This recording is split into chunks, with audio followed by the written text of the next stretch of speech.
Today we turn to John Locke.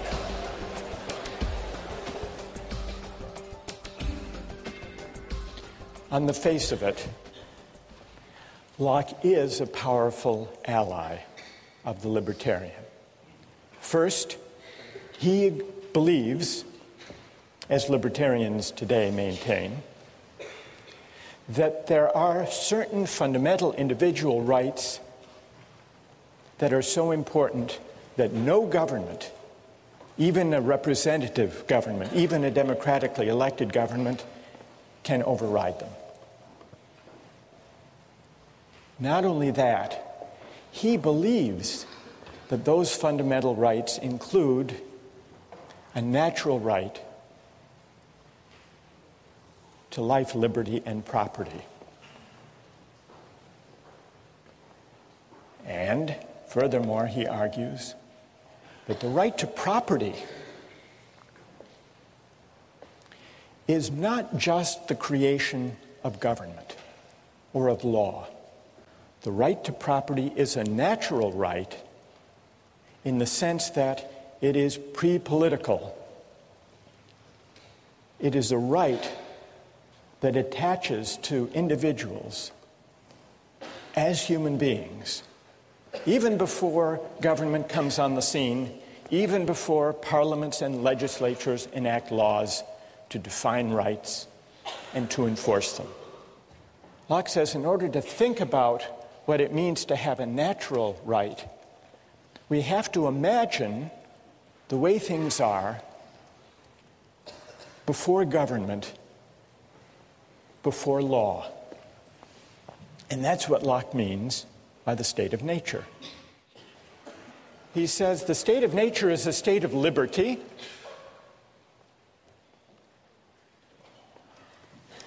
Human beings are free and equal beings. There is no natural hierarchy. It's not the case that some people are born to be kings and others are born to be serfs. We are free and equal in the state of nature. And yet, he makes the point that there's a difference between a state of liberty and a state of license. And the reason is that even in the state of nature, there is a kind of law. It's not the kind of law that legislatures enact. It's a law of nature. And this law of nature constrains what we can do, even though we're free, even though we're in the state of nature. Well, what are the constraints? The only constraint given by the law of nature is that the rights we have, the natural rights we have, we can't give up, nor can we take them from somebody else.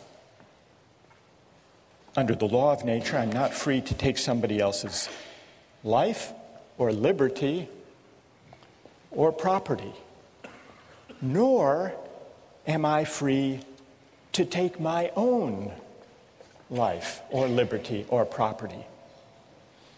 Even though I'm free, I'm not free to violate the law of nature. I'm not free to take my own life or to sell myself into slavery or to give to somebody else arbitrary, absolute power over me. So where does this constraint, you may think it's a fairly minimal constraint, but where does it come from? Well, Locke tells us where it comes from, and he gives two answers. Here's the first answer. For men, being all the workmanship of one omnipotent and infinitely wise maker, namely God, they are his property, whose workmanship they are made to last during his, not one another's, pleasure. So one answer to the question is, why can't I give up my natural rights to life, liberty, and property is, well, they're not, strictly speaking, yours. After all, you are the creature of God. God has a bigger property right in us, a prior property right. Now you might say that's an unsatisfying, unconvincing answer, at least for those who don't believe in God. What did Locke have to say to them? Well, here's where Locke appeals to the idea of reason. And this is the idea that if we properly reflect on what it means to be free, we will be led to the conclusion that freedom can't just be a matter of doing whatever we want. I think this is what Locke means when he says, the state of nature has a law of nature to govern it which obliges everyone, and reason, which is that law, teaches mankind who will but consult it that all being equal and independent, no one ought to harm another in his life, health, liberty, or possessions. This leads to a puzzling, paradoxical feature of Locke's account of rights. Familiar in one sense, but strange in another. It's the idea that our natural rights are unalienable. What does unalienable mean? It's not for us to alienate them or to give them up, to give them away, to trade them away, to sell them. Consider an airline ticket. Airline tickets are non-transferable, or tickets to the Patriots or to the Red Sox. Non-transferable tickets are unalienable. I own them in the limited sense that I can use them for myself, but I can't trade them away. So in one sense, an unalienable right, a non-transferable right, makes something I own less fully mine. But in another sense of unalienable rights, especially where we're thinking about life, liberty, and property, for a right to be unalienable makes it more deeply, more profoundly mine. And that's Locke's sense of unalienable. We see it in the American Declaration of Independence. Thomas Jefferson drew on this idea of Locke. Unalienable rights to life, liberty, and as Jefferson amended Locke, to the pursuit of happiness. Unalienable rights. Rights that are so essentially mine that even I can't trade them away or give them up. So these are the rights we have in the state of nature, before there is any government. In the case of life and liberty, I can't take my own life, I can't sell myself into slavery any more than I can take somebody else's life or take someone else as a slave by force. But how does that work in the case of property? Because it's essential to Locke's case that private property can arise even before there is any government. How can there be a right to private property even before there is any government?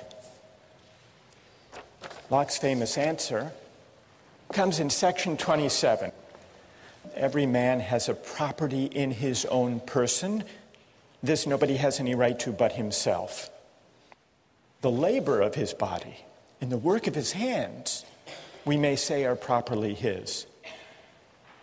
So he moves, as the libertarians later would move, from the idea that we own ourselves, that we have property in our persons, to the closely connected idea that we own our own labor. And from that to the further claim that whatever we mix our labor with that is unowned becomes our property. Whatever he removes out of the state that nature has provided and left it in, he has mixed his labor with and joined it to something that is his own, and thereby makes it his property. Why? Because the labor is the unquestionable property of the laborer, and therefore no one but the laborer can have a right to what is joined to or mixed with his labor. And then he adds this important provision, at least where there is enough and as good left in common for others. But we not only acquire a property in the fruits of the earth, in the deer that we hunt, in the fish that we catch, but also if we till and plow and enclose the land and grow potatoes, we own not only the potatoes, but the land, the earth. As much land as a man tills, plants, improves, cultivates, and can use, the product of, so much is his property. He, by his labor, encloses it from the commons. So, the idea that rights are unalienable seems to distance Locke from the libertarian. The libertarian wants to say we have an absolute property right in ourselves, and therefore we can do with ourselves whatever we want. Locke is not a sturdy ally for that view. In fact, he says if you take natural rights seriously, you'll be led to the idea that there are certain constraints on what we can do with our natural rights, constraints given either by God or by reason, reflecting on what it means really to be free. And really to be free means recognizing that our rights are unalienable. So here's the difference between Locke and the libertarians, but when it comes to Locke's account of private property, he begins to look again like a pretty good ally. Because his argument for private property begins with the idea that we are the proprietors of our own person, and therefore of our labor, and therefore of the fruits of our labor, including not only the things we gather and hunt in the state of nature, but also we acquire a property right in the land that we enclose and cultivate and improve. There are some examples that can bring out the moral intuition that our labor can take something that is unowned and make it ours. Though sometimes there are disputes about this. There's a debate among rich countries and developing countries about trade-related intellectual property rights. It came to a head recently over drug patent laws. Western countries, and especially the United States, say, we have a big pharmaceutical industry that develops new drugs. We want all countries in the world to agree to respect the patents. Then there came along the AIDS crisis in South Africa. And the American AIDS drugs were hugely expensive, far more than could be afforded by most Africans.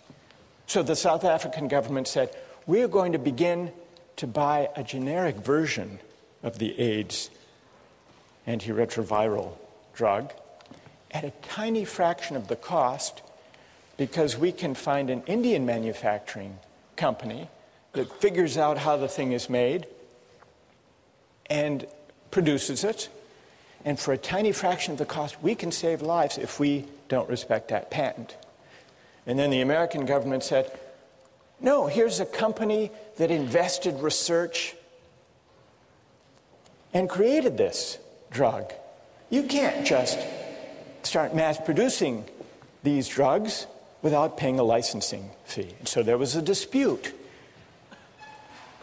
And the pharmaceutical companies sued the South African government to try to prevent their buying the cheap, generic, as they saw it, pirated version of an AIDS drug. And eventually, the pharmaceutical industry gave in and said, all right, you can do that. But this dispute about what the rules of property should be, of intellectual property, of drug patenting, in a way is the last frontier of the state of nature, because among nations where there is no uniform law of patent rights and property rights, it's up for grabs until, by some act of consent, some international agreement, people enter into some settled rules. What about Locke's account of private property and how it can arise before government and before law comes on the scene. Is it successful? How many think it's pretty persuasive? Raise your hand. How many don't find it persuasive? All right, let's hear from some critics. What is wrong with Locke's account of how private property can arise without consent? Yes? Yeah, I think it justifies European cultural norms as far as when you look at how Native Americans may not have cultivated American land, but by their arrival in the Americas, that contributed to the development of America, which wouldn't have otherwise necessarily happened then or by that specific group. So you think that this defense of private property in land? Yes, because it complicates original acquisition if you only cite the arrival of foreigners that cultivated the land. I see. And what's your name? Rochelle. Rochelle? Yeah. Rochelle says this account of how property arises would fit what was going on in North America during the time of the settlement, the European settlement. Do you think, Rochelle, that it's a way of defending the appropriation of the land?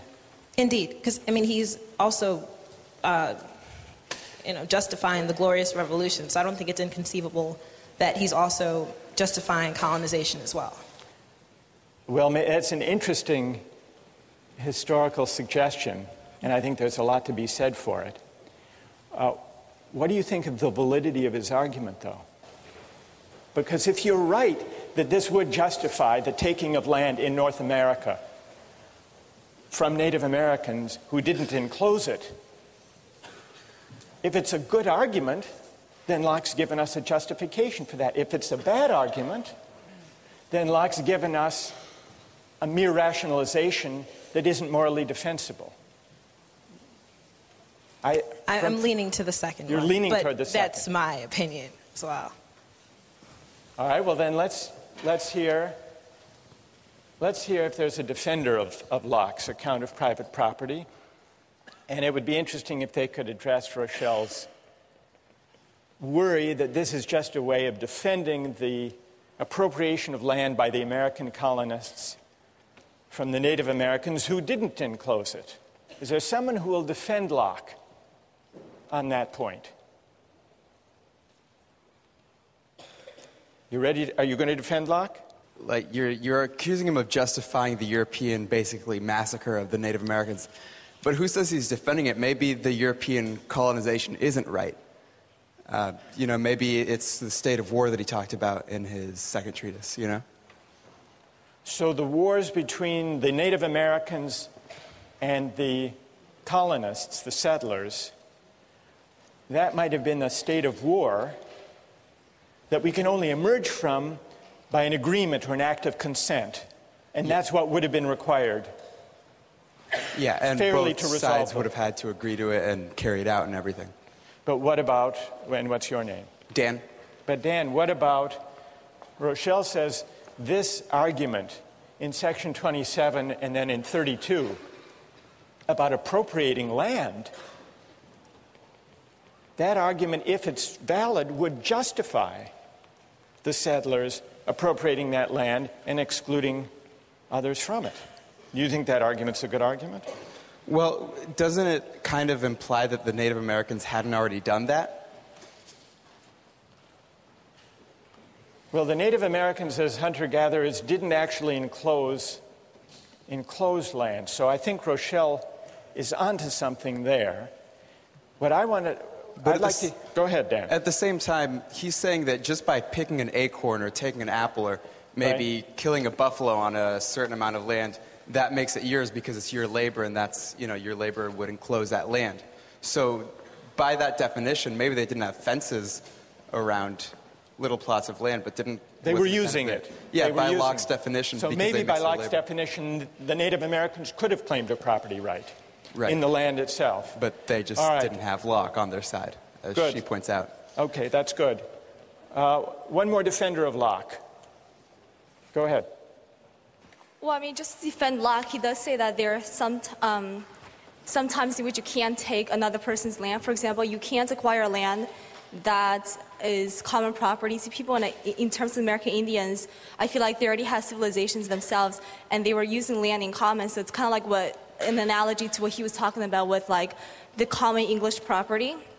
You can't take land that everybody's sharing in common. Interesting. And that's also, interesting. you can't take land unless you make sure that there's as much land as possible left for other people to take as well. So if you're taking so you have to make sure that whenever you take land, or that there's enough left for other people to use. That's just as good as the land that you took. So. That's true. Locke says there has to be this right to private property in the earth is subject to the provision that there be as much and as good left for others. What's your name? Right. I'm Fang. So Fang, in a way, agrees with Dan that maybe there is a claim within Locke's framework that could be developed on behalf of the Native Americans. Here's the further question. If the right to private property is natural, not conventional, if it's something that we acquire even before we agree to government, how does that right constrain what a legitimate government can do?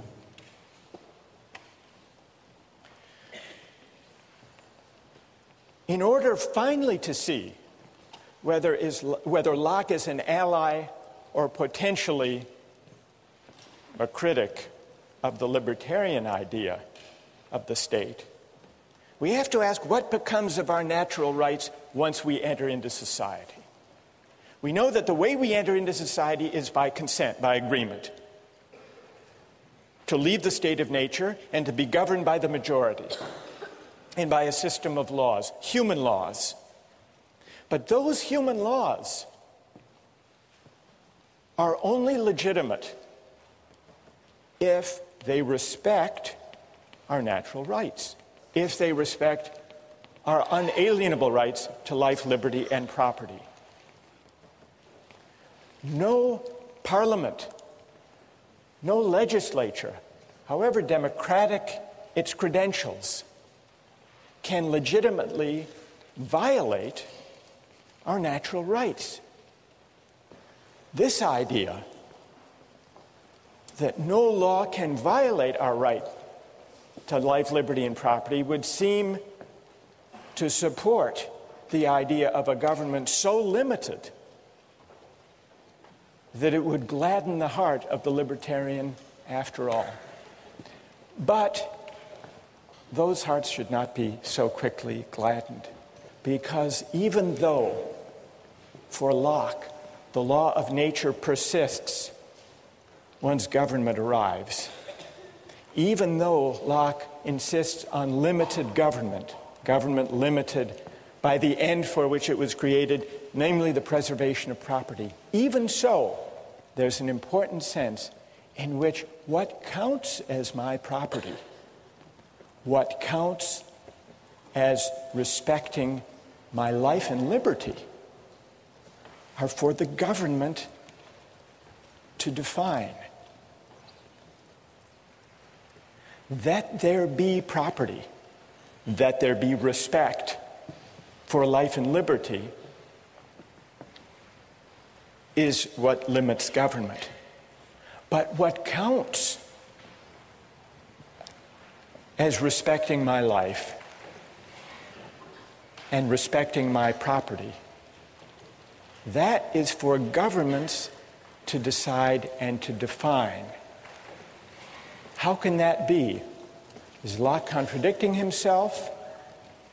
Or is there an important distinction here? In order to answer that question, which will decide Locke's fit with the libertarian view, we need to look closely at what legitimate government looks like for Locke, and we turn to that next time.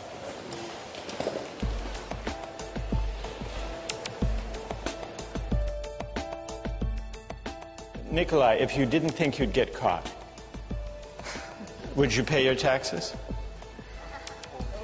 I don't think so.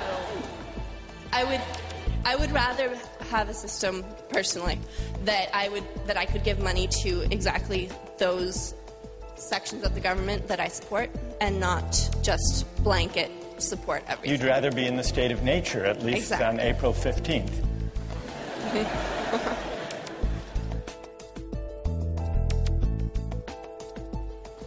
Last time, we began to discuss Locke's state of nature, his account of private property, his theory of legitimate government, which is government based on consent and also limited government. Locke believes in certain fundamental rights that constrain what government can do, and he believes that those rights are natural rights, not rights that flow from law or from government. And so Locke's great philosophical experiment is to see if he can give an account of how there could be a right to private property without consent before government and legislators arrive on the scene to define property. That's his question. That's his claim. There is a way, Locke argues, to create property, not just in the things we gather and hunt, but in the land itself, provided there is enough and is good left for others. Today I want to turn to the question of consent, which is Locke's second big idea. Private property is one, consent is the other. What is the work of consent?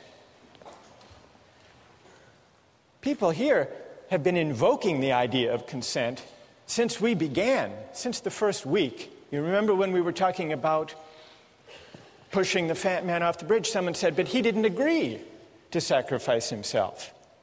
It would be different if he consented. Or when we were talking about the cabin boy, killing and eating the cabin boy, some people said, well, if they had consented to a lottery, it would be different. Then it would be all right. So consent has come up a lot. And here in John Locke, we have one of the great philosophers of consent. Consent is an obvious, familiar idea in moral and political philosophy. Locke says that legitimate government is government founded on consent, and who nowadays would disagree with him? Sometimes when the ideas of political philosophers are as familiar as Locke's ideas about consent, it's hard to make sense of them, or at least to find them very interesting. But there are some puzzles, some strange features of Locke's account of consent as the basis of legitimate government. And that's what I'd like to take up today. One way of testing the plausibility of Locke's idea of consent, and also of probing some of its perplexities, is to ask just what a legitimate government founded on consent can do. What are its powers according to Locke? Well, in order to answer that question, it helps to remember what the state of nature is like. Remember, the state of nature is the condition that we decide to leave, and that's what gives rise to consent. Why not stay there? Why bother with government at all? Well, what's Locke's answer to that question? He says there are some inconveniences in the state of nature, but what are those inconveniences? The main inconvenience is that everyone can enforce the law of nature. Everyone is an enforcer, or what Locke calls the executor of the state of nature. And he means executor literally. If someone violates the law of nature, he's an aggressor, he's beyond reason, and you can punish him. And you don't have to be too careful or fine about gradations of punishment. in the state of nature. You can kill him. You can certainly kill someone who comes after you, tries to murder you. That's self-defense. But the enforcement power, the right to punish, everyone can do the punishing in the state of nature. And not only can you punish with death people who come after you, seeking to take your life, you can also punish a thief who tries to steal your goods, because that also counts as aggression against the law of nature. If someone has stolen from a third party, you can go after him. Why is this? Well, violations of the law of nature are an act of aggression. There is no police force, there are no judges, no juries. So everyone is the judge in his or her own case. And Locke observes that when people are the judges of their own cases, they tend to get carried away. And this gives rise to the inconvenience in the state of nature. People overshoot the mark, there's aggression, there's punishment, and before you know it, everybody is insecure in the enjoyment of his or her unalienable rights to life, liberty, and property. Now, he describes in pretty harsh and even grim terms what you can do to people who violate the law of nature. One may destroy a man who makes war upon him for the same reason that he may kill a wolf or a lion. Such men have no other rule but that of force and violence. Listen to this. And so may be treated as beasts of prey, those dangerous and noxious creatures that will be sure to destroy you if you fall into their power. So kill them first. So what starts out as a seemingly benign state of nature where everyone's free and yet where there is a law and the law respects people's rights and those rights are so powerful that they're unalienable, what starts out looking very benign, once you look closer, is pretty fierce and filled with violence, and that's why people want to leave. How do they leave? Well, here's where consent comes in. The only way to escape from the state of nature is to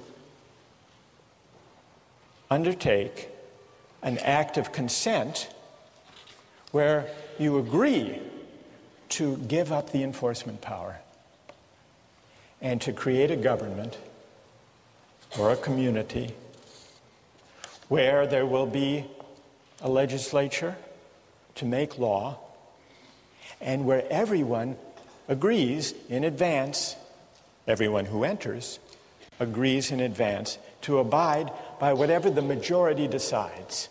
But then the question, and this is our question, and here's where I want to get your views, then the question is, what powers, what can the majority decide? Now here it gets tricky for Locke, because you remember, alongside the whole story about consent and majority rule, there are these natural rights, the law of nature, these unalienable rights. And you remember, they don't disappear when people join together to create a civil society. So even once the majority is in charge, the majority can't violate your inalienable rights, can't violate your fundamental right to life, liberty, and property. So here's the puzzle. How much power does the majority have? How limited is the government created by consent? It's limited by the obligation on the part of the majority to respect and to enforce the fundamental natural rights of the citizens. They don't give those up. We don't give those up when we enter government. That's this powerful idea taken over from Locke by Jefferson in the Declaration. Unalienable rights. So, Let's go to our two cases.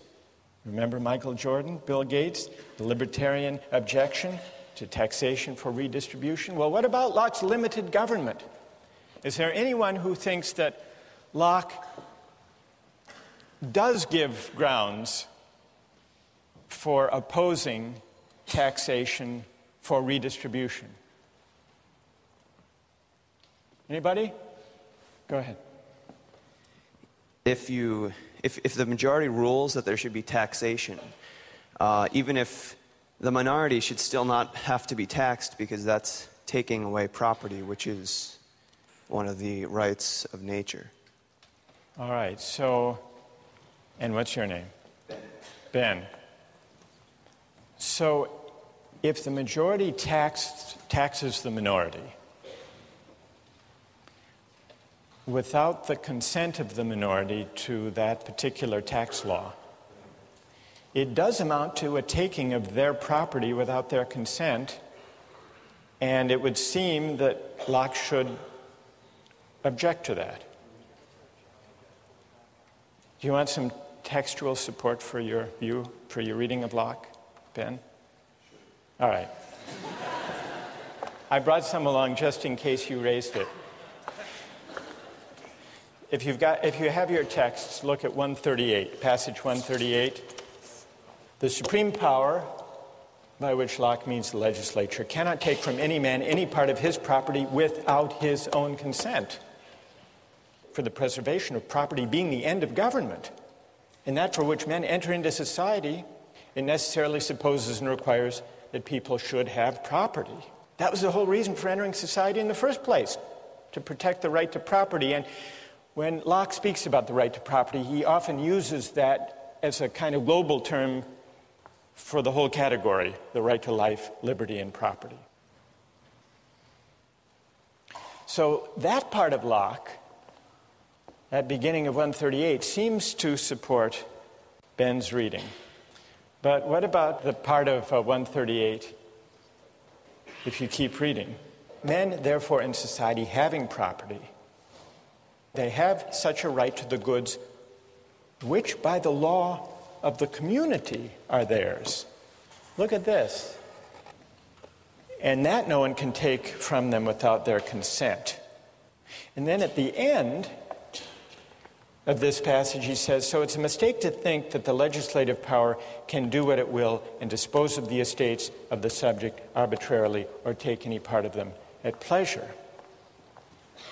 Here's what's elusive. On the one hand, he says, the government can't take your property without your consent. He's clear about that.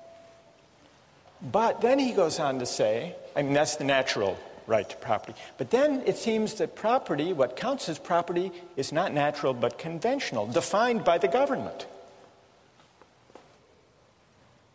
The goods which by the law of the community are theirs.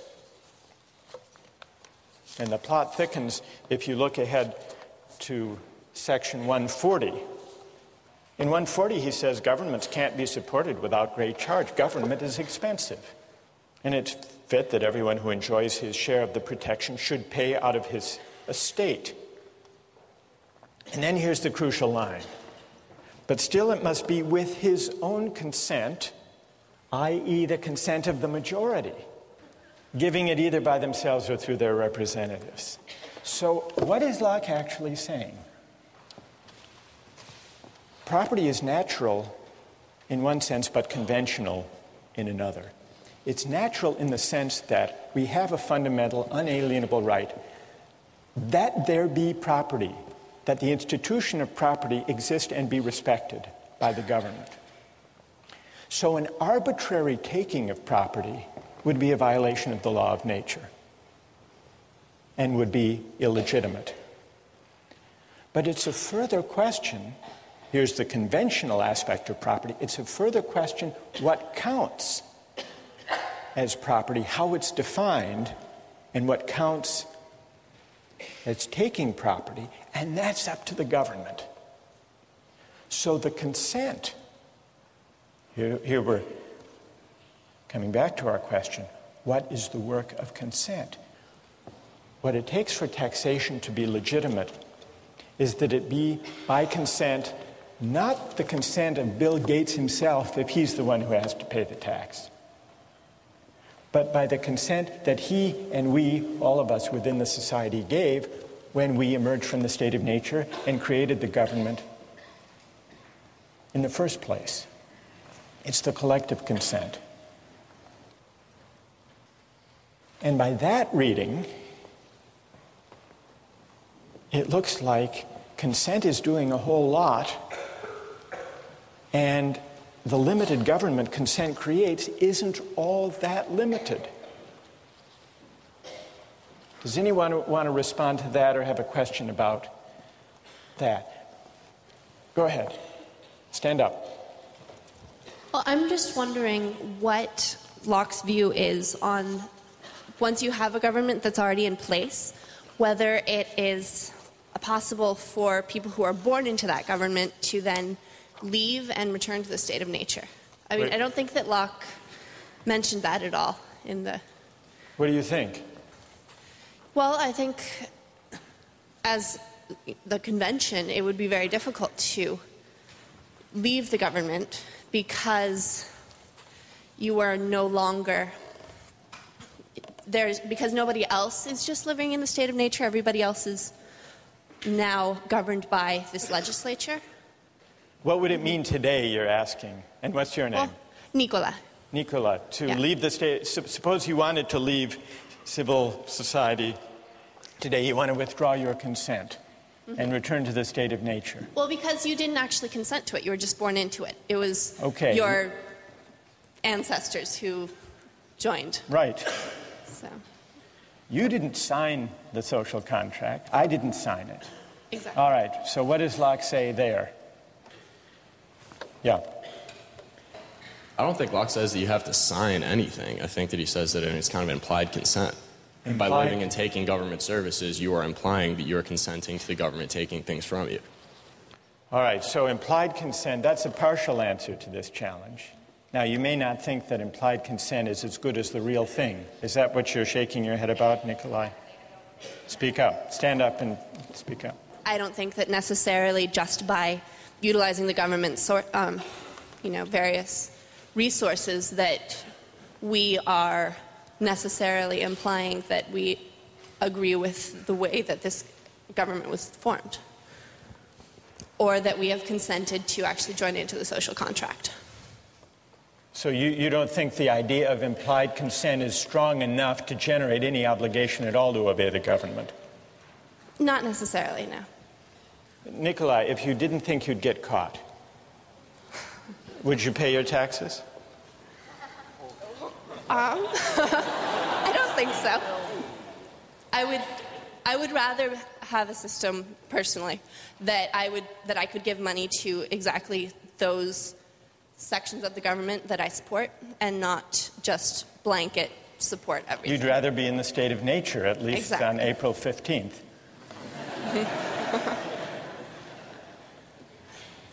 But what I'm trying to get at is, do you consider that you're under no obligation, since you haven't actually entered into any act of consent, but for prudential reasons you do what you're supposed to do according to the law? Exactly.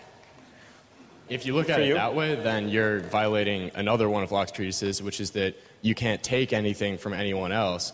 Like you can't take the government services and then not give them anything in return. If you want to go live in the state of nature, that's fine, but you can't take anything for the government, because by the government's terms, which are the only terms under which you can enter the agreement, say that you have to pay taxes to take those things. So you're saying that Nicola can go back into the state of nature if she wants to, but she can't drive on Mass Ave. Exactly. I want to raise the stakes beyond using Mass Ave, and even beyond taxation. What about life? What about military conscription? Yes. What do you say? Stand up. First of all, we have to remember that sending people to war is not necessarily implying that they'll die. I mean, obviously, you're not raising their chances here, but it's not a death penalty. So if you're going to discuss whether or not military conscriptions is equivalent to, suppressing people's right to life, you shouldn't approach it that way. Secondly, the real problem here is Locke has this view about consent and natural rights. But you're not allowed to give up your natural rights either. So the real question is, how does he himself figure it out between I agree to give up my life, give up my property when he talks about taxes or military conscription for the fact, but I guess Locke would be against suicide. And that's still, my own consent. I agree. Good. All right. What's your name? Eric. So Eric brings us back to the puzzle we've been wrestling with since we started reading Locke. On the one hand, we have these unalienable rights to life, liberty, and property, which means that even we don't have the power to give them up. And that's what creates the limits on legitimate government. It's not what we consent to that limits government. It's what we lack the power to give away when we consent that limits government. That's the point at the heart of Locke's whole account of legitimate government. But now you say, well, if we can't give up our own life, if we can't commit suicide, if we can't give up our right to property, how can we then agree to be bound by a majority that will force us to sacrifice our lives or give up our property? Does Locke have a way out of this? Or is he basically sanctioning an all-powerful government, despite everything he says about unalienable rights? Does he have a way out of it? Who would speak here in defense of Locke or make sense, find a way out of this predicament? All right, go ahead. I feel like there's a general distinction to be made between the right to life that individuals possess and the fact that the government cannot take away a single individual's right to life.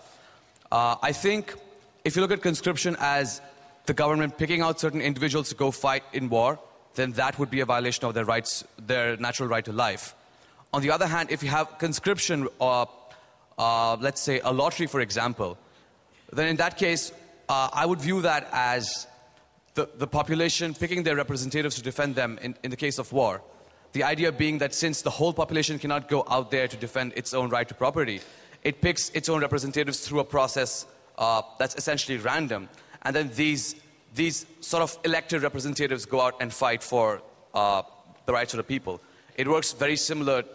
It works just like an elected government, in my opinion. All right, so an elected government can conscript citizens to go out and defend the way of life, the community that makes the enjoyment of rights possible? I think it can, because to me it seems that it's very similar to the process of electing representatives to a legislature. Although here, it's as if the government is electing by conscription certain citizens to go die for the sake of the whole. Is that consistent with respect for a natural right to liberty?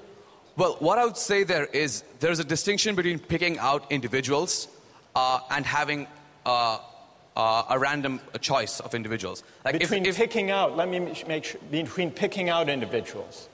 Well, right, what's your name? Gokul. Gopal says there's a difference between picking out individuals to lay down their lives and having a general law. I think this is the answer Locke would give, actually. Gopal. Locke is against arbitrary government. He's against the arbitrary taking, the singling out of Bill Gates to finance the war in Iraq. He's against singling out a particular citizen or group of people to go off and fight. But if there's a general law such that the government's choice, the majority's action, is non-arbitrary, it doesn't really amount to a violation of people's basic rights. What does count as a violation is an arbitrary taking, because that would essentially say, not only to Bill Gates, but to everyone, there is no rule of law. There is no institution of property, because at the whim of the king, or for that matter of the parliament, we can name you or you to give up your property or to give up your life. But so long as there is a non-arbitrary rule of law, then it's permissible. Now, you may say this doesn't amount to a very limited government. And the libertarian may complain that Locke is not such a terrific ally after all. The libertarian has two grounds for disappointment in Locke. First, that the rights are unalienable, and therefore I don't really own myself after all. I can't dispose of my life or my liberty or my property in a way that violates my rights. That's disappointment number one. Disappointment number two, once there's a legitimate government based on consent, the only limits for Locke are limits on arbitrary takings of life or of liberty or of property. But if the majority decides, if the majority promulgates a generally applicable law, and if it votes duly according to fair procedures, then there is no violation, whether it's a system of taxation or a system of conscription. So it's clear that Locke is worried about the absolute arbitrary power of kings, but it's also true, and here's the darker side of Locke, that this great theorist of consent came up with a theory of private property that didn't require consent, that may, and this goes back to the point Rochelle made last time, may have had something to do with Locke's second concern, which was America. You remember, when he talks about the state of nature, he's not talking about an imaginary place. In the beginning, he says, all the world was America. And what was going on in America? The settlers were enclosing land and engaged in wars with the Native Americans. Locke, who was an administrator of one of the colonies, may have been as interested in providing a justification for private property through enclosure without consent, through enclosure and cultivation, as he was with developing a theory of government based on consent that would rein in kings and arbitrary rulers. The question we're left with, the fundamental question we still haven't answered is, what then becomes of consent? What work can it do? What is its moral force? What are the limits of consent? Consent matters not only for governments, but also for markets. And beginning next time, we're going to take up questions of the limits of consent in the buying and selling of goods.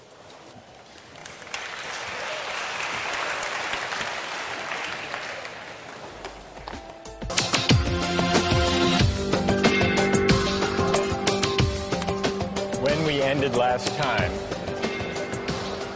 we were discussing Locke's idea of government by consent. And the question arose, what are the limits on government that even the agreement of the majority can't override? That was the question we ended with. We saw, in the case of property rights, that on Locke's view, a democratically elected government has the right to tax people. It has to be taxation with consent, because it does involve the taking of people's property for the common good. But it doesn't require the consent of each individual at the time the tax is enacted or collected. What it does require is a prior act of consent to join the society, to take on the political obligation. But once you take on that obligation, you agree to be bound by the majority. So much for taxation. But what you may ask about the right to life, can the government conscript people and send them into battle? What about the idea that we own ourselves? Isn't the idea of self-possession violated if the government can, through coercive legislation and enforcement powers, say, you must go risk your life to fight in Iraq? What would Locke say? Does the government have the right to do that? Yes. In fact, he says in 139, he says, what matters is that the political authority or the military authority not be arbitrary. That's what matters. And he gives a wonderful example. He says a sergeant, even a sergeant, let alone a general, a sergeant can command a soldier to go right up to the face of a cannon where he is almost sure to die. That the sergeant can do. The general can condemn the soldier to death for deserting his post or for not obeying even a desperate order. But with all their power over life and death, what these officers can't do is take a penny of that soldier's money. Because that has nothing to do with the rightful authority. That would be arbitrary, and it would be corrupt. So consent winds up being very powerful in Locke, not consent of the individual to the particular tax or military order, but consent to join the government and to be bound by the majority in the first place. That's the consent that matters. And it matters so powerfully that even the limited government created by the fact that we have an unalienable right to life, liberty, and property, even that limited government is only limited in the sense that it has to govern by generally applicable laws, the rule of law. It can't be arbitrary. That's Locke. Well, this raises a question about consent. Why is consent such a powerful moral instrument in creating political authority and the obligation to obey?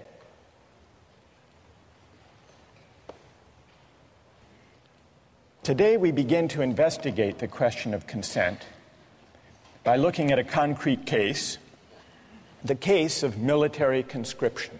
Now, some people say, if we have a fundamental right that arises from the idea that we own ourselves, it's a violation of that right for a government to conscript citizens to go fight in wars. Others disagree. Others say that's a legitimate power of government, of democratically elected governments anyhow, and that we have an obligation to obey. Let's take the case of the United States fighting a war in Iraq. News accounts tell us that the military is having great difficulty meeting its recruitment targets. Consider three policies that the U.S. government might undertake to deal with the fact that it's not achieving its recruiting targets. Solution number one, increase the pay and benefits to attract a sufficient number of soldiers. Option number two, shift to a system of military conscription. Have a lottery, and whosever numbers are drawn go to fight in Iraq. System number three, outsource. Hire what traditionally have been called mercenaries. People around the world who are qualified, able to do the work, able to fight well, and who are willing to do it for the existing wage. So let's take a quick poll here. How many favor increasing the pay? Huge majority. How many favor going to conscription? 1, 2. All right, maybe a dozen people in the room favor conscription. What about the outsourcing solution?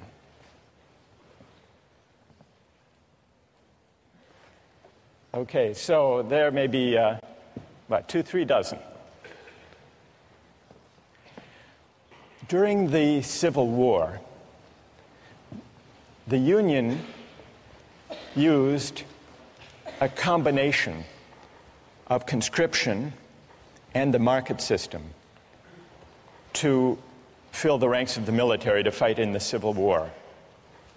It was a system that began with conscription, but if you were drafted and didn't want to serve, you could hire a substitute to take your place.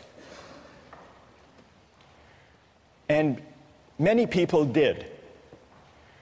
You could pay whatever the market required in order to find a substitute. People ran ads in newspapers, in the classified ads, offering $500, sometimes $1,000 for a substitute who would go fight the Civil War in their place.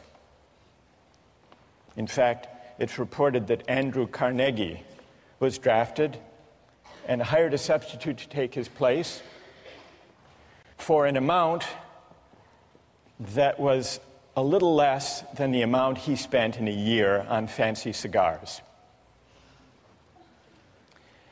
Now, I want to get your views about the Civil War system. Call it the hybrid system, conscription but with a buyout provision.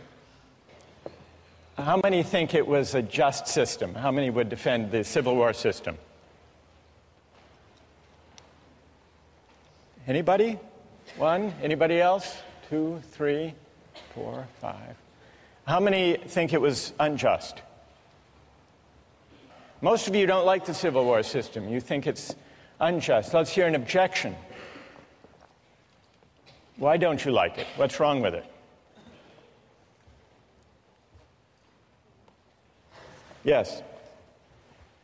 Well, by paying $300 for to be exempt one time around, you're really putting a price on on valuing human life. And we established earlier that's really hard to do. So they're trying to accomplish something that really isn't feasible. Good. So paying someone $300 or $500 or $1,000. You're basically saying that's what their life is worth to you. That's what their life is worth. It's putting a dollar value on life. That's good. And what's your name? Liz. Liz. Well, who has an answer for Liz? You defended the Civil War system. What do you say? If you don't like the price, then you have the freedom to not be sold or hired. So it's completely up to you. And I don't think it's necessarily putting a specific price on you. And if it's done by himself, I don't think there's anything necessarily morally wrong with that.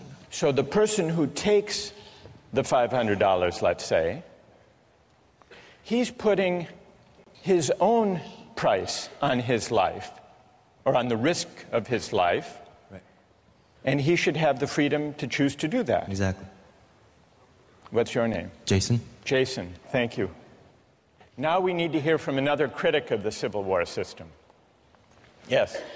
It's a kind of coercion almost to people who have lower incomes. For Carnegie, he can totally ignore the draft. $300 Right. is irrelevant in terms of his income.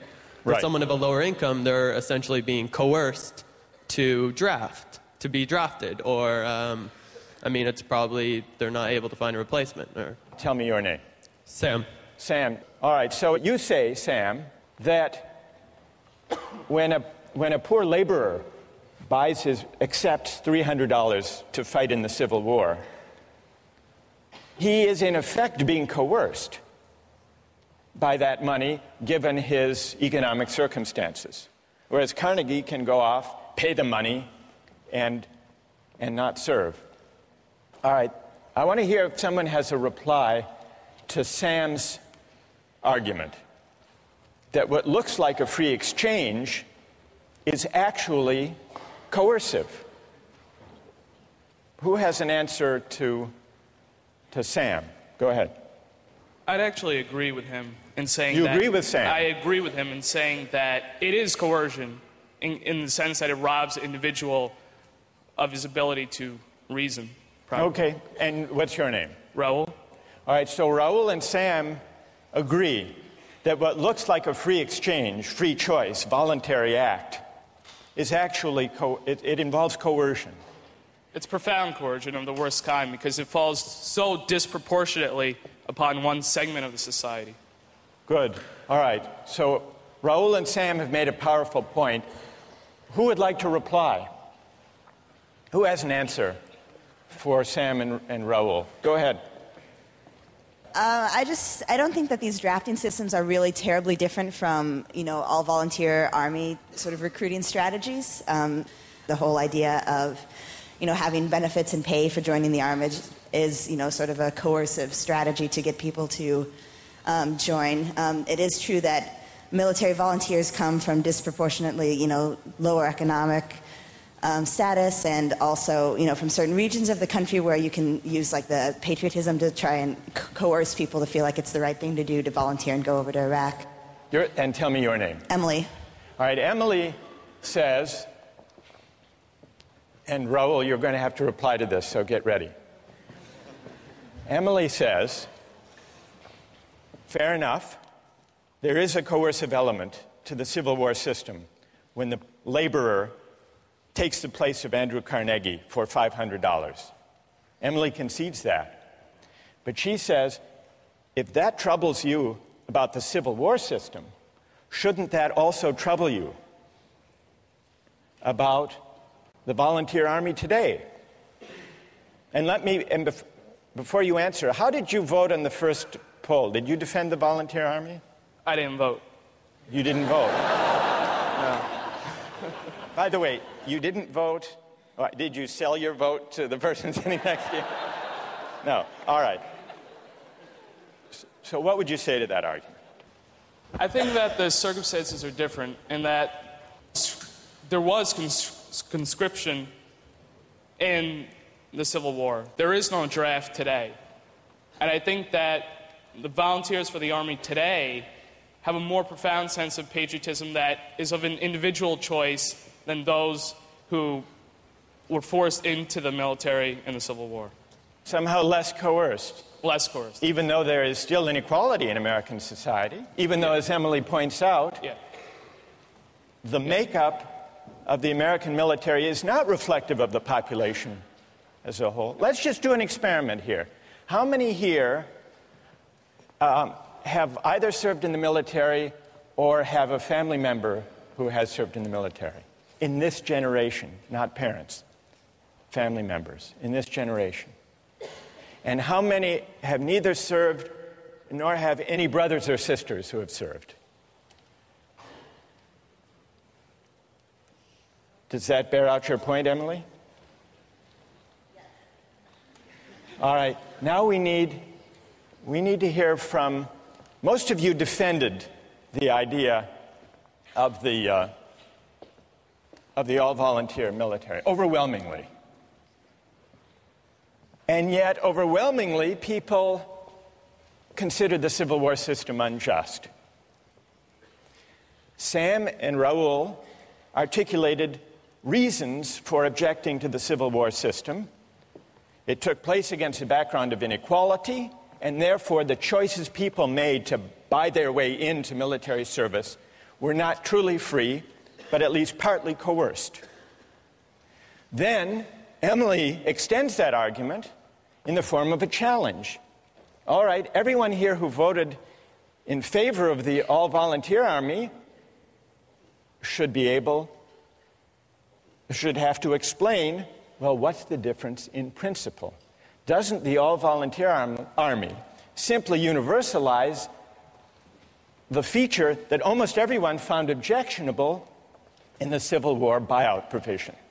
Did I state the challenge fairly, Emily? Yes. Okay. So we need to hear from a defender of the all-volunteer military who can address Emily's challenge. Who can do that? Go ahead. The difference between the Civil War system and the all-volunteer army system is that in the Civil War, you're being hired not by the government, but by an individual. And as a result, different people who get hired by different individuals get paid different amounts. In the case of the all-volunteer army, everyone who gets hired is hired by the government and gets paid the same amount. It's precisely the universalization of essentially paying your service, you're paying your way into the army, that makes the all-volunteer army just. Emily?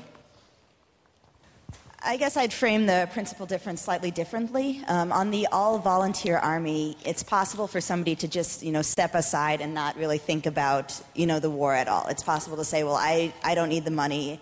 I don't need to have an opinion about this. I don't need to, feel obligated to take my part and defend my country. With a coercive system, with an explicit draft, then, there's the threat, at least, that every individual will have to make some sort of decision regarding military conscription, and perhaps in that way it's more equitable. It's true that Andrew Carnegie might not serve in any case, but in one he can completely step aside from it, and the other there's some level of responsibility. While you're there, Emily, so what system do you favor? Conscription? I would be hard-pressed to say, but I think so, because it makes the whole country feel a sense of responsibility for the conflict, instead of, having a war that's maybe ideologically supported by a few, but only if there's no, real responsibility. Good. Who wants to reply? Go ahead. So I was going to say that the fundamental difference between the all-volunteer army and then the army in the Civil War is that in the all-volunteer army, if you want to volunteer, that comes first, and then the pay comes after. Whereas in the Civil War system, the people who are accepting the pay aren't necessarily doing it because they want to. They're just doing it for the money first. What motivation beyond the pay do you think is operating in the case of the all-volunteer army? Like patriotism for the country. Patriotism. Well, what about and a desire to defend the country. I mean, right. there is some motivation in pay, but the fact that it's first and foremost an all-volunteer army will motivate them first, I think, personally. Do you think it's better, and tell me your name. Jackie? Jackie, do you think it's better if people serve in the military out of a sense of patriotism than just for the money? Yes, definitely, because the people that was one of the main problems in the Civil War Army, is that the people that you're getting to go in it, or to go to war, aren't necessarily people who want to fight, and so they won't be as good soldiers as they will be had they been there because they wanted to be. All right, what about Jackie's having raised the question of patriotism? That patriotism is a better or a higher motivation than money for military service. Who would like to address that question? Go ahead. Patriotism absolutely is not necessary in order to be a good soldier, because mercenaries can do just as good of a job as anyone who waves the American flag around and wants to defend what the government believes that we should do. Did you favor the outsourcing solution? Yes, sir. And, all right, so let Jackie respond. What's your name? Philip. What about that, Jackie? So much for patriotism. If you've got someone whose heart is in it more than another person's, they're going to do a better job. When it comes down to the wire and there's like a situation in which someone has to put their life on the line, someone who's doing it because they love this country will be more willing to go into danger than someone who's just getting paid. They don't care. They've got the technical skills, but they don't care what happens because they have nothing invested in this country. There's another aspect, though. Once we get onto the issue of patriotism, if you believe patriotism, as Jackie does, should be the foremost consideration and not money, does that argue for or against the paid army we have now? We call it the volunteer army, though if you think about it, that's a kind of misnomer. A volunteer army, as we use the term, is a paid army. So what about the suggestion that patriotism should be the primary motivation for military service, not money? Does that argue in favor of the paid military that we have, or does it argue for conscription? And just to sharpen that point, building on Phil's case for outsourcing, if you think that the all-volunteer army, the paid army, is best because it lets the market allocate positions according to people's preferences and willingness to serve for a certain wage, doesn't the logic that takes you from a system of conscription to the hybrid Civil War system, to the all-volunteer army, doesn't the idea of expanding freedom of choice in the market, doesn't that lead you all the way, if you follow that principle consistently, to a mercenary army? And then if you say no, Jackie says no, patriotism should count for something. Doesn't that argue for going back to conscription, if by patriotism you mean a sense of civic obligation? Let's see if we can step back from the discussion that we've had and see what we've learned about consent as it applies to market exchange. We've really heard two arguments against the use of markets and exchange in the allocation of military service. One was the argument raised by Sam and Raul, the argument about coercion. The objection that letting the market allocate military service may be unfair and may not even be free if there's severe inequality in the society, so that people who buy their way into military service are doing so not because they really want to, but because they have so few economic opportunities that that's their best choice. And Sam and Raul say there's an element of coercion in that. That's one argument. Then there is a second objection to using the market to allocate military service. That's the idea that military service shouldn't be treated as just another job for pay because it's bound up with patriotism and civic obligation. This is a different argument from the argument about unfairness and inequality and coercion. It's an argument that suggests that maybe where civic obligations are concerned, we shouldn't allocate duties and rights by the market. Now, we've identified two broad objections. What do we need to know to assess those objections? To assess the first, the argument from coercion, inequality, and unfairness, Sam, we need to ask what inequalities in the background conditions of society undermine the freedom of choices people make to buy and sell their labor. Question number one. Question number two, to assess the civic obligation patriotism argument, we have to ask, what are the obligations of citizenship? Is military service one of them or not? What obligates us as citizens? What is the source of political obligation? Is it consent, or are there some civic obligations we have even without consent for living and sharing in a certain kind of society? We haven't answered either of those questions, but our debate today about the Civil War system and the all-volunteer army has at least raised them, and those are questions we're going to return to in the coming weeks.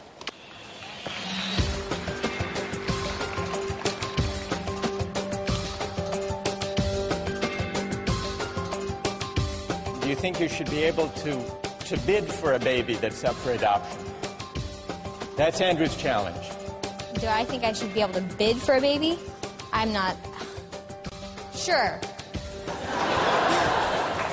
It's a market. I mean, Today, I'd like to turn our attention and get your views about an argument over the role of markets in the realm of human reproduction and procreation. Now, with infertility clinics, people advertise for egg donors. And from time to time in the Harvard Crimson, ads appear for egg donors. Have you seen them?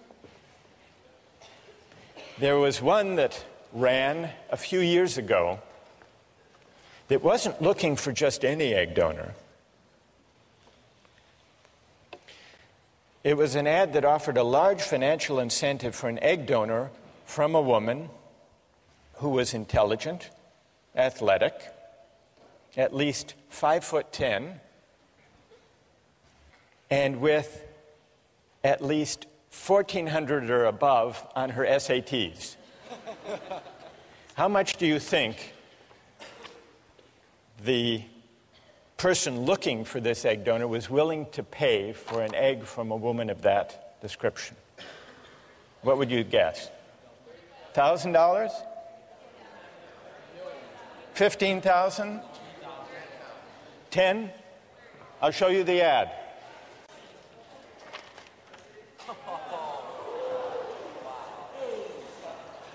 $50,000 for an egg, but only a premium egg. What do you think about that? Well, there are also sometimes ads in the Harvard Crimson and other college newspapers for sperm donors. So the market in reproductive capacities is an equal opportunity market. Well, not exactly equal opportunity. They're not offering $50,000 for sperm. But there is a company, a large commercial sperm bank, that markets sperm. It's called California Cryobank. It's a for-profit company. It imposes exacting standards on the sperm it recruits. And it has offices in Cambridge between Harvard and MIT, and in Palo Alto near Stanford. Cryobank's marketing materials play up the prestigious source of its sperm. Here is from the website of Cryobank the information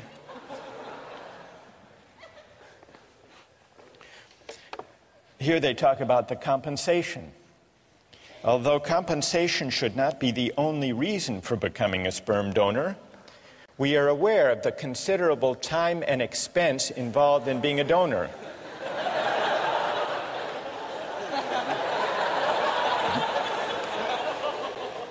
So, do you know what they offer? Donors will be reimbursed $75 per specimen, up to $900 a month if you donate 3 times a week. And then they add, we periodically offer incentives such as...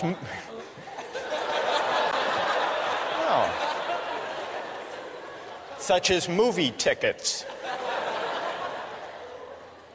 or gift certificates for the extra time and effort expended by participating donors. It's not easy to be a sperm donor. They accept fewer than 5% of the donors who apply. Their admission criteria are more demanding than Harvard's. The head of the sperm bank said the ideal sperm donor is 6 feet tall, with a college degree, brown eyes, blonde hair, and dimples. For the simple reason that these are the traits that the market has shown the customers want.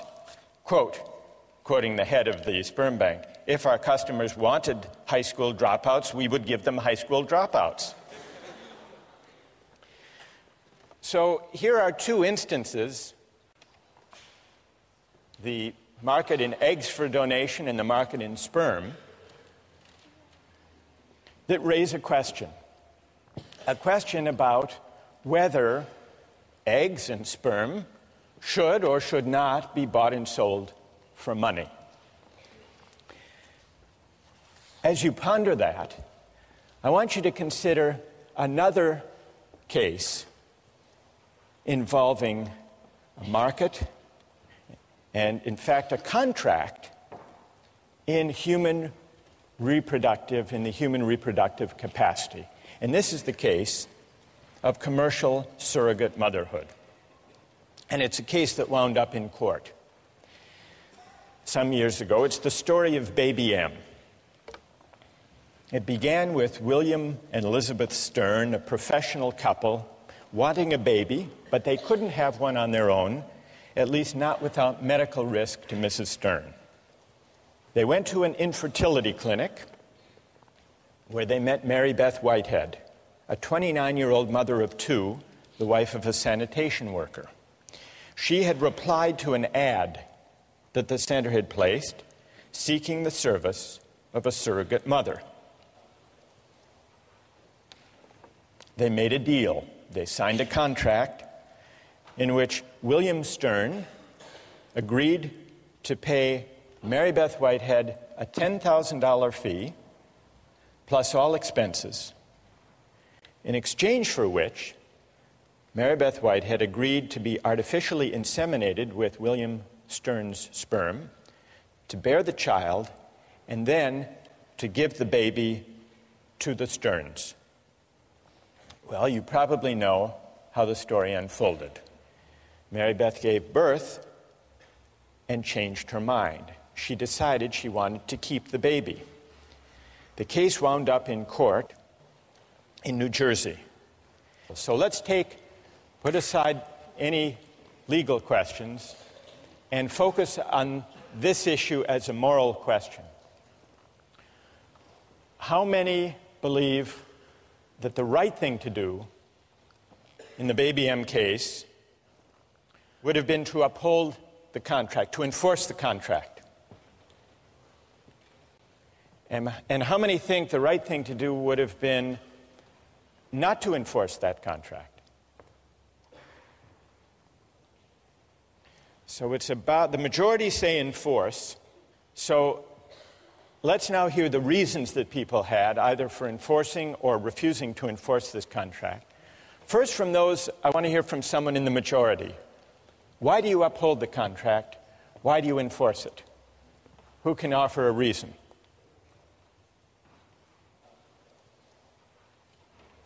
Yes. Stand up. It's a binding contract. All the parties involved knew the terms of the contract before any action was taken. It's a voluntary agreement. The mother knew what she was getting into. All four intelligent adults, regardless of formal education, whatever. So it makes sense that if you know what you're getting into beforehand and you make a promise, you should uphold that promise in the end. Okay. A deal is a deal, in other words. Exactly. And what's your name? Patrick. Is Patrick's reason the reason that most of you in the majority favored upholding the contract? Yes? All right, let's hear now someone who would not enforce the contract. What do you say to Patrick? Why not? Yes. Well, I mean, I agree. I think contracts should be upheld when all the parties know all the information. But in this case, I don't think there's a way a mother, before the child exists, could actually know how she's going to feel about that child. So I don't think the mother actually had all the information. She didn't know the person that was going to be born and didn't know how much she would love that person. So that's my argument. So you would not, and what's your name? Evan Wilson. Evan says he would not uphold the contract because when it was entered into, the surrogate mother couldn't be expected to know in advance how she would feel.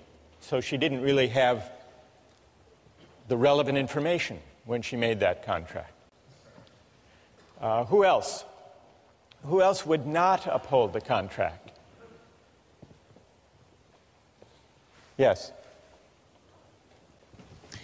I also think that a contract should generally be upheld, but I think that the child has an inalienable right to its actual mother, and I think that if that mother wants it, then that child should have the right to that mother. You mean the biological mother, not the adoptive mother? Right. And why is that? First of all, tell me your name. Anna? Anna. Why is that, Anna? Because I think that that bond that is created by nature is stronger than any bond that is created by, a contract. Good. Thank you. Who else? Yes. I disagree. I don't think that a child has an inalienable right to her biological mother. I think that adoption and surrogacy are both legitimate trade-offs.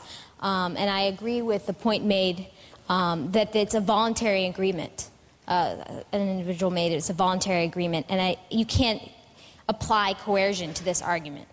You can't apply the objection from coercion to this argument. Correct. What's your name? Kathleen. Kathleen, what do you say to Evan that though there may not have been... Evan claimed that the consent was tainted not by coercion but by lack of adequate information. She couldn't have known the relevant information, namely how she would feel about the child. What do you say to that? I don't think the emotional content of her feelings plays into this. I think, in a case of law, in the justice of this scenario, her change of feelings are not relevant. If I give up my child for adoption, and then I decide later on that I really want that child back, too bad. It's a trade-off. It's a trade-off that the mother has made. So a deal is a deal. You agree with Patrick? I agree with Patrick. A deal is a deal. Yes. Good. Yes. I would say that, though I'm not really sure if I agree with the idea that the child has a right to their mother, I think the mother definitely has a right to her child. And I also think that there are some areas where market forces shouldn't necessarily penetrate. I think that the whole surrogate mother area smacks a little bit of dealing in human beings. It seems dehumanizing, and it doesn't really seem right. So that's my main reasoning.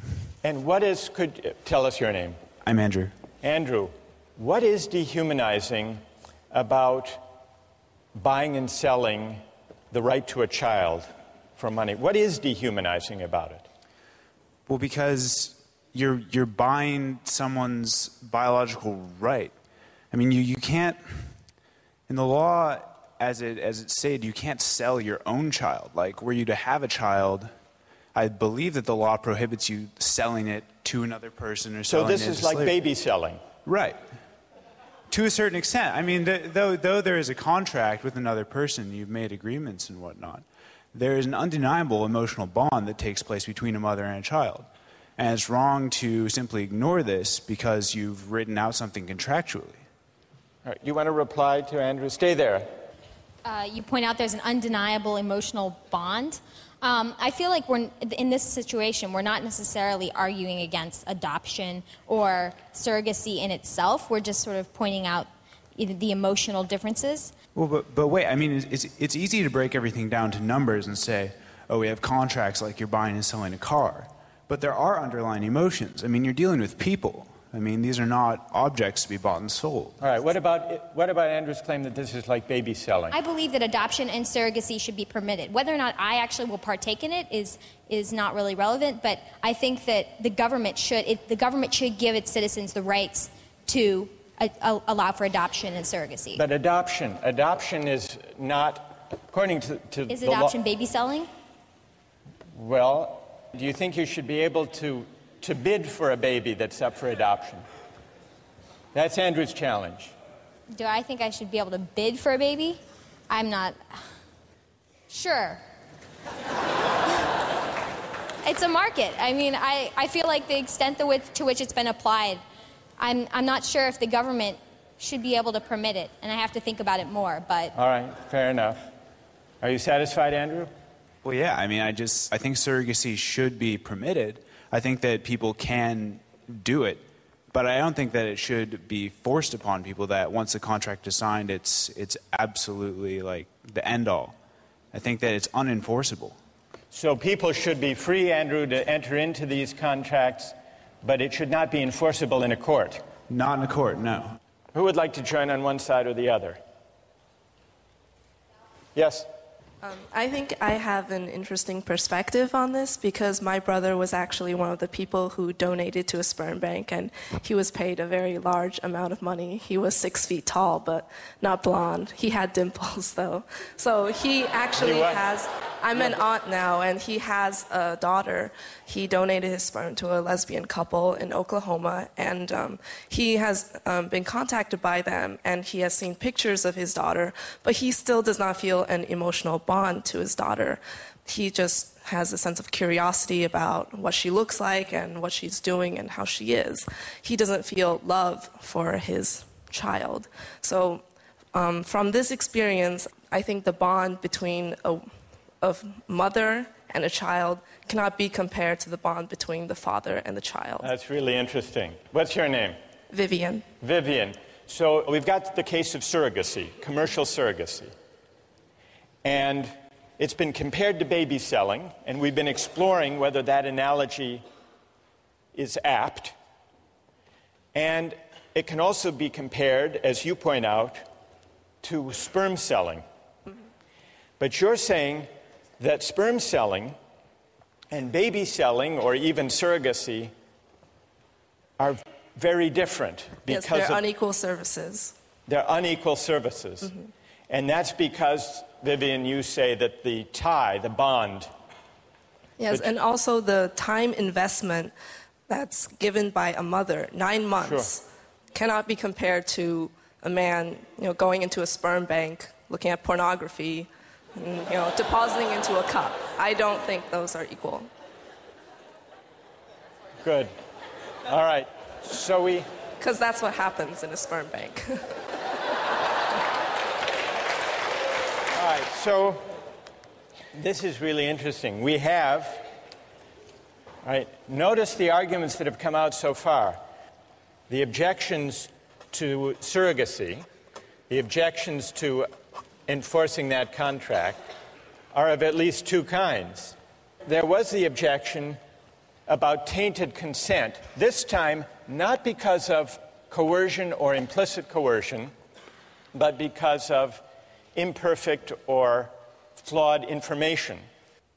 So tainted or flawed consent can arise either because of coercion or because of a lack of relevant information, at least according to one argument that we've heard. And then a second objection to enforcing the surrogacy contract was that it was somehow dehumanizing. Now, when this case was decided by the courts, what did they say about these arguments? The lower court ruled that the contract was enforceable. Neither party had a superior bargaining position. A price for the service was struck and a bargain was reached. One side didn't force the other. Neither had disproportionate bargaining power. Then it went to the New Jersey Supreme Court. And what did they do? They said this contract is not enforceable. They did grant custody to Mr. Stern as the father because they thought that would be in the best interest of the child. But they restored the rights of Mary Beth Whitehead and left it to lower courts to decide exactly what the visitation rights should be. They invoked two different kinds of reasons along the lines that Andrew proposed. First, there was not sufficiently informed consent, the court argued. Under the contract, the natural mother is irrevocably committed before she knows the strength of her bond with her child, she never makes a truly voluntary informed decision.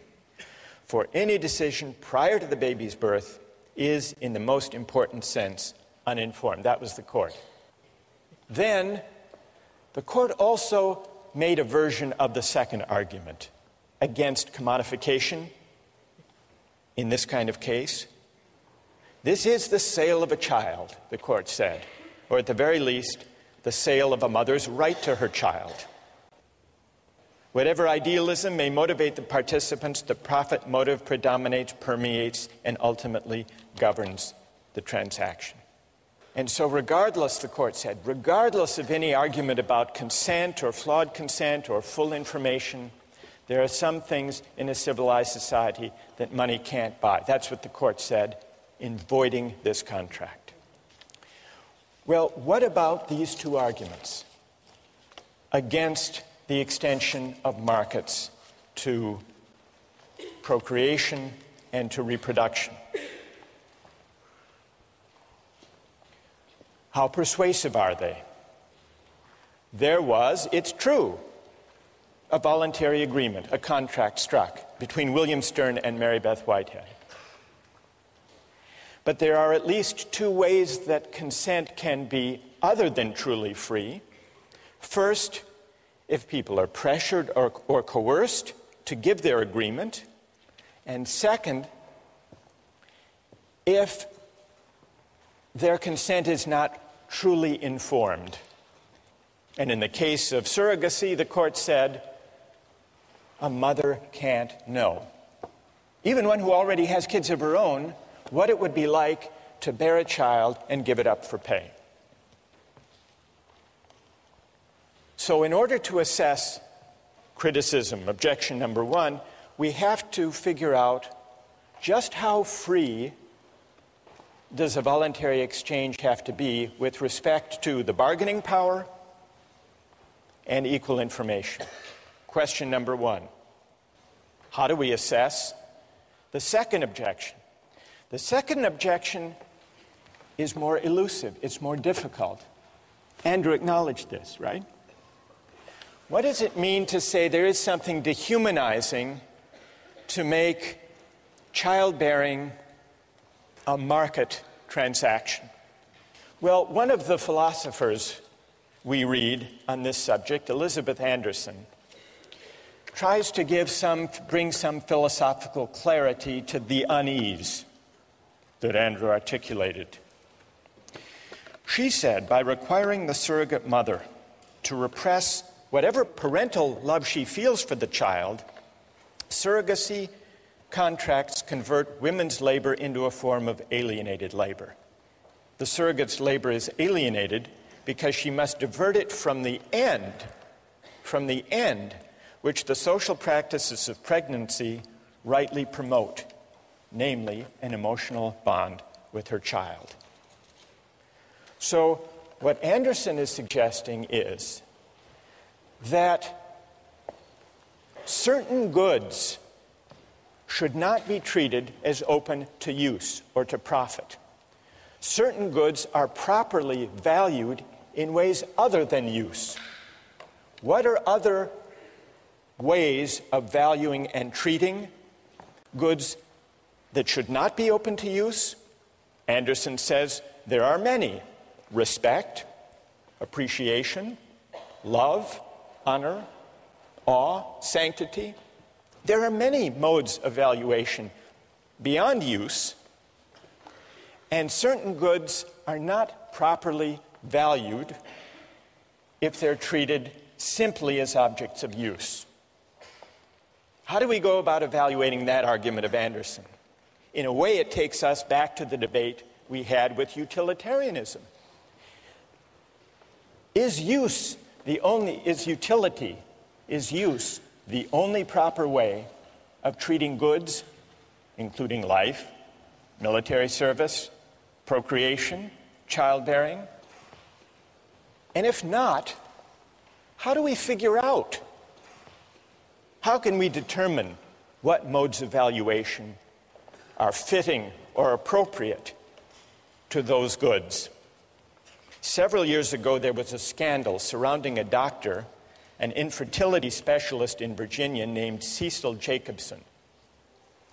He didn't have a donor catalog because, unknown to his patients, all of the sperm he used to inseminate his patients came from one donor, Dr. Jacobson himself.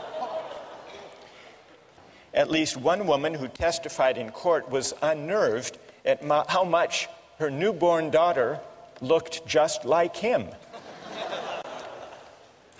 Now, it's possible to condemn Dr. Jacobson for failing to inform the women in advance. That would be the argument about consent. The columnist Ellen Goodman described the bizarre scenario as follows. Dr. Jacobson, she wrote, gave his infertility business the personal touch. But now the rest of us, she wrote, are in for a round of second thoughts about sperm donation. Goodman concluded that fatherhood should be something you do, not something you donate. And I think what she was doing, and what the philosopher Elizabeth Anderson is doing, and what Andrew was suggesting with his argument about dehumanization, is pondering whether there are certain goods that money shouldn't buy, not just because of tainted consent, but also perhaps because certain goods are properly valued in a way higher than mere use. Those, at least, are the questions we're going to pursue with the help of some philosophers in the weeks to come.